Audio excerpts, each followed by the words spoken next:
2023 সালের জুলাইয়ে বাংলাদেশের ক্রিকেট ভক্তদের চমকে দিয়ে প্রথমবার আন্তর্জাতিক ক্রিকেট থেকে অবসরের ঘোষণা দেন তামিম ইকবাল। নাটকীয়ভাবে একদিন পরেই ফের ক্রিকেটে ফেরার ঘোষণা দেন। তবে পরবর্তীতে আর কখনো আন্তর্জাতিক ম্যাচ খেলা হয়নি। আন্তর্জাতিক ক্রিকেটে আর ফিরবেন না এমন সিদ্ধান্ত নেওয়াই ছিল তামিম ইকবালের। তবুও গত কদিনের ঘটনার ধারাবাহিকতায় তার ফেরা নিয়ে নতুন করে আলোচনা শুরু হয়, কিন্তু সেটা আলোচনায় রয়ে গেল। তামিম ইকবাল জানিয়ে দিলেন তার চূড়ান্ত সিদ্ধান্তের কথা।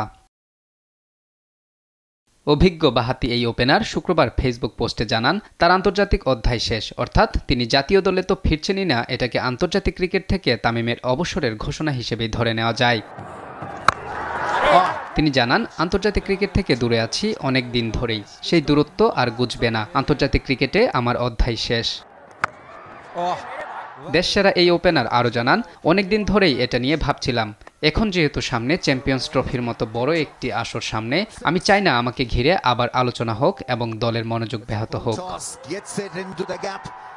পোস্টে তিনি আরও লেখেন, অধিনায়ক নাজমুল হোসেন শান্ত আন্তরিকভাবেই তাকে ফেরার জন্য বলেছে।